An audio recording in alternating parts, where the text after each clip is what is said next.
Super sports are back, and KTM is back. Or are they? Well, today we finally got news that KTM is going to be making the 990 RCR.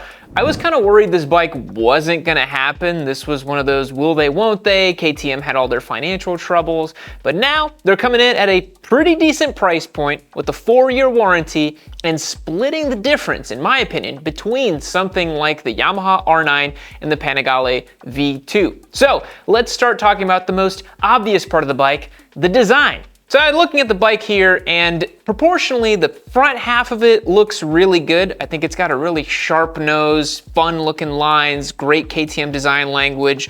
It's towards the back half of the motorcycle that I start to have a bit of question marks. You gotta remember, all these new generation super sports are either naked bikes, cosplaying as sport bikes, or they're cross-platform bikes, kind of like the Panigale V2, that start life as something, let's say, a little bit more comfortable, a little bit more usable, which is what the 990 is going for. So rear end is kind of stumpy looking, kind of like the GSX 8R a little bit. This is the new style that's happening with all these super sport machines.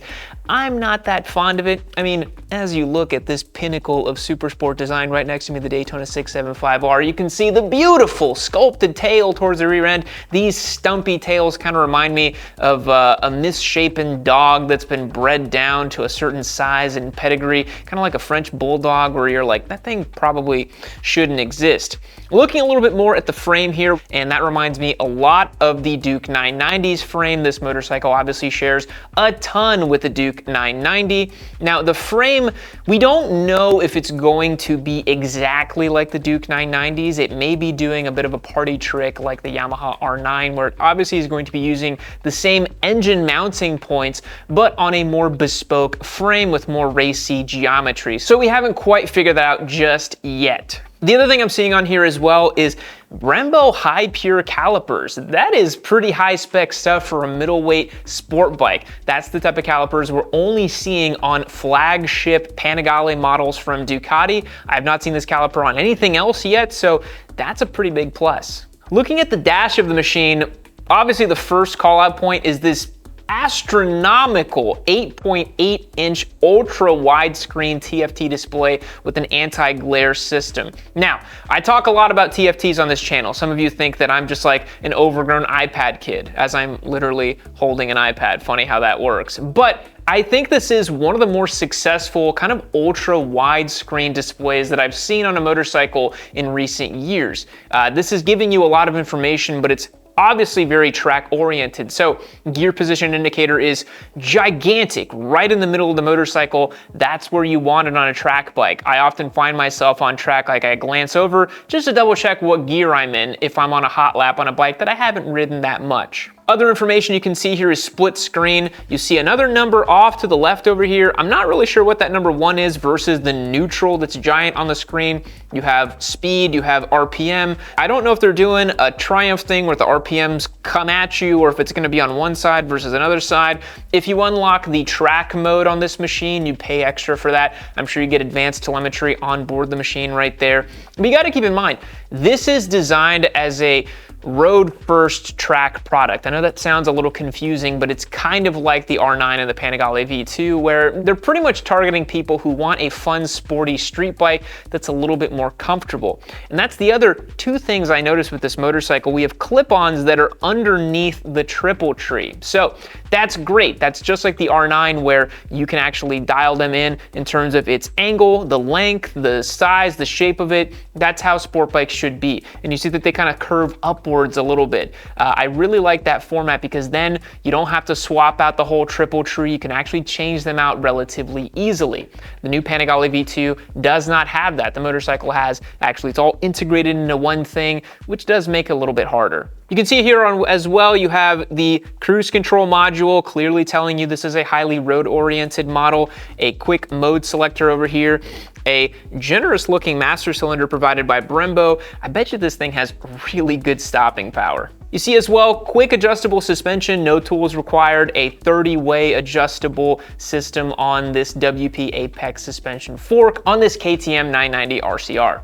So pricing, we're looking at $13,949 MSRP for this motorcycle, plus a $750 freight charge per KTM's website. Now, that's all subject to wherever you live, depending on how our beautiful president is feeling about his tariffs as well, too. Notice the sarcasm in my voice. The tariff situation is really up in the air. I'm in the process of buying several motorcycles right now, and I'm getting slapped on with tariffs on each of those bill of sales. So I may quote MSRP numbers here, and they may have no basis in reality. But basing the MSRP based on other current MSRPs of motorcycles, this fits in between with the R9 and its sub $13,000 MSRP and the Panigale V2, which starts around 15,000 bucks. But the KTM does feature a motor that is bigger than both of those. It has the 947cc parallel twin borrowed from the Duke 990, making approximately 130 horsepower, which is more than both the R9 and the V2. So even though this is between both of those motorcycles, it has more motor, so it's a bigger engine, more torque, and more horsepower. This is proper super sport power figures with a ton of torque. You know, compared to your average Japanese 600 on track, that's gonna have just as much top end with a ton more drivability off the apex. So if you're not leaving behind your buddies on their R6s and ZX6s at the track with this thing, well, brother, that's on you. Let's talk a little bit about the chassis, the weight, the geometry, the overall setup of the machine. So dry weight, KTM is quoting 405 pounds for this bike. That's a little heavier than I would have thought. The Panigale V2 ships ready to ride at a little over 400 pounds. Incredibly lightweight machine. The R9 is about 430-ish, so the 990 RCR is more close to the R9 in terms of its weight. Now, that doesn't mean it's gonna handle as heavy as the R9. You know, chassis and geometry setup can influence a lot of different things. So KTM says that it's a 25-degree steering angle. We're gonna assume that's rake angle equivalent. It doesn't list trail figures here, but it does list a wheelbase of 1,481 millimeters. Somebody calculate that into freedom units while I sit here and wait. The 990 RCR also features a 33.2-inch seat height, so that's a little bit taller than the R9, but it's a roomier bike, and with the parallel twin, it's gonna be pretty narrow through the tank as well. I don't think people are gonna have issues flat-footing this machine if they are, let's say, 5'7", 5'8". You got a pair of boots on, increases your height down there a little bit as well. So I think it's gonna be a pretty roomy motorcycle. Looking at the rider triangle of the bike on its side here, it doesn't look ultra aggressive. The seat to handlebar is a little bit lower, so you can tell it's kind of a more comfortable bike. Speaking of comfort, the foot pegs are adjustable. You can fit them into different orientations if you want something a little bit higher and more track oriented, give you a little bit more clearance on the side of the tire, or something a little bit lower and easier to live with. Quick adjustable ergonomic stuff like that is great to see. The Yamaha R9 famously has 2 little foot peg holes that you can adjust as well, so that's great to see from the 990. Tire size, it's the absolute standard sport bike tire size, 120/70/17 up front, 180/55/17 out back, shipping standard with the Michelin Cup 2 tires. That's a pretty aggressive tire to ship with its standard, so that's pretty cool to see, but anything you want to put on this bike, you absolutely can. You can run in slicks, you can run in Supercorsa SPs, whatever you need, nothing weird with this setup, so that's great to see. This bike's also going to come with the IMU system that KTM is using. They call it the 6D IMU. That's in 6 dimensions, obviously, managing ABS, cornering traction, and motor slip regulation as far as KTM tells you there.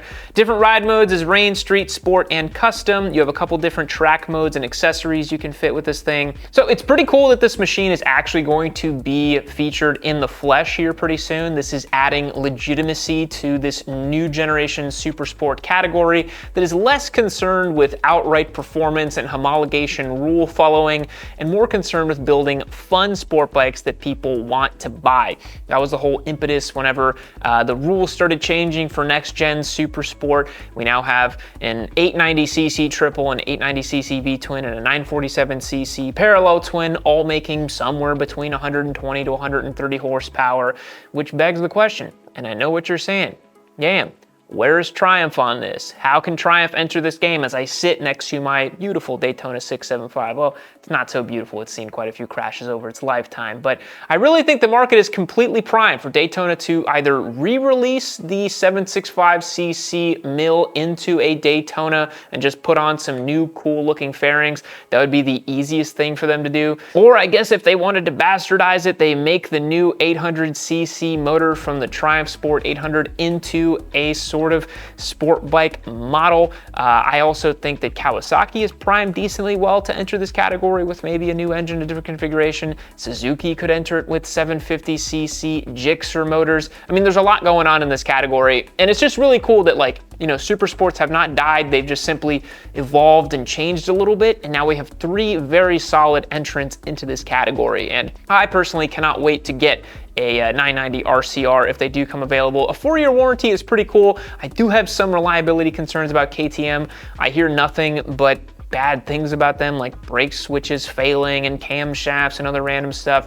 But I think in the time that they've had to kind of recalibrate and get back to working order, shipping their bikes with a 4-year warranty is absolutely the right thing to do. Hopefully this motorcycle doesn't have crazy reliability issues like we've seen with other KTMs. Now, an important thing to note is that this motorcycle shares very little, if anything at all, with the KTM RC8C. Now, you might look at both those bikes and say, oh, they look very close, and yes, they do share a little bit of the same design language in the front, but the RC8C is a $40,000 kind of one-off track special, not road legal, bespoke frame, ultra lightweight, very tuned for riding on the racetrack. This is a road-oriented product. Using a naked bike engine and frame design, this is gonna be something that you'd wanna, you know, ride on the road pretty regularly, maybe hit up a track day or two throughout the year and have some fun with it. So very different than that 8C concept that they've been making for a few years now. So even though they look very similar, they are very different.